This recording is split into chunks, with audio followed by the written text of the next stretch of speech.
খয়েল পালন করত, অর্থাৎ ঘোড়া পালন করত যুদ্ধ করার জন্যে। তৎকালীন সময়ে যুদ্ধ চলত হলো ঘোড়া বা তরবারি এর মাধ্যমে, ঢাল, তরবারি, ঘোড়া এর মাধ্যমে যুদ্ধ চলত। এখন তো ঘোড়া যুদ্ধের ক্ষেত্রে ব্যবহৃত হয় না, এমনকি তরবারিও না। আল্লাহ রাব্বুল আলামিন সেই 1400 বছর আগে আয়াতে কারিমার মধ্যে খয়াল শব্দ ব্যবহার করেছেন। তো এই খয়ালের অনেকগুলি অর্থ আল্লাহ তাআলা দিয়েছেন। তা এখন আমাদেরকে বুঝতে হবে, বুঝে নিতে হবে যে ইহুদি, নাসারা, নাস্তিক যারা আছে, আপনি একজন মুমিন। এই মুমিনকে হ্যায় করার জন্য, মুমিনকে পথভ্রষ্ট করার জন্য, মুমিনকে সকলের কাছে দোষী বানানোর জন্য মাত্র 1 মিনিটের মধ্যেই তামাম বিশ্বের কাছে পৌঁছে দিচ্ছে যে একজন টুপিওয়ালা জঙ্গিবাদ, একজন দাড়িওয়ালা জঙ্গিবাদ, বিভিন্ন সময় বিভিন্ন নাম দিয়ে দিচ্ছে। তো এখন এই প্রযুক্তিগুলি ইহুদি, নাসারা, বৌদ্ধ, খ্রিস্টান এদের হাতে। কিন্তু যাই হোক, এখন এই প্রযুক্তিগুলি আপনার আমার হাতের মুঠের মধ্যে আছে। সেটা হলো যে এই প্রযুক্তির মাধ্যমে আমি আপনাদের সাথে, আপনাদের খেদমতে হাজির হয়েছি, কথা বলতেছি।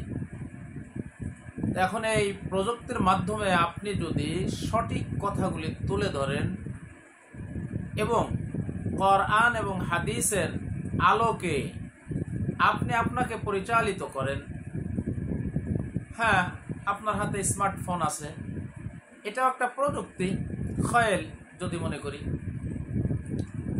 সময়ের অভাবে আমি পুরো আয়াতটা বললাম না, আগামী স্ট্যাটাসে বলবো ইনশাআল্লাহ। তো আপনি কোরআনের পক্ষে যদি কমেন্ট করেন, কোরআনের পক্ষে যদি সাবস্ক্রাইব করেন, শেয়ার করেন, তাহলে কি ইহুদি, কাফের, মুশরিক এদের দাঁত ভাঙ্গা জবাব হয়ে যাবে। তো যাই হোক, আমার চলাফেরা, সামাজিক জীবন, দৈনন্দিন জীবন, পারিবারিক জীবন, রাষ্ট্রীয় জীবন, সর্বক্ষেত্রে আমি যা কিছু করি এটা আমাকে আল্লাহর জন্য হতে হবে। আল্লাহ রাব্বুল আলামিন জানিয়েছেন, ইন্না আকরামাকুম ইনদাল্লাহি আতকাকুম ইন্নাল্লাহা আলিমুন খাবীর। আল্লাহ রাব্বুল আলামিন বলেন যে পরহেজগার তো ওই লোকটা যার মধ্যে আল্লাহ রাব্বুল আলামিনের ভয় আছে, অন্তরের মধ্যে আল্লাহ রাব্বুল আলামিনের ভালোবাসা আছে। আল্লাহ রাব্বুল আলামিন বলেন যে আমি ওই অন্তরের দিকে তাকাই। আর তা যদি না হতো, আল্লাহ তাআলা যদি পার্থক্য করতেন মানুষের চেহারা, মানুষের ব্যবসা বাণিজ্য, টাকা পয়সা, এদিকের মধ্যে যদি আল্লাহ তাআলা মূল্যায়ন করতেন, তাহলে আল্লাহ তাআলা এই আয়াতে কারিমা দিতেন না। এই জন্য আল্লাহ তাআলা বলেন যে আমি কোনো বংশমর্যাদার দিকে তাকাই না, আমি টাকাওয়ালার দিকেও তাকাই না, আমি এরকমভাবে সমাজের বড় বড় যারা আছে তাদের দিকেও তাকাই না। আমি তাকাই বান্দার অন্তরের দিকে।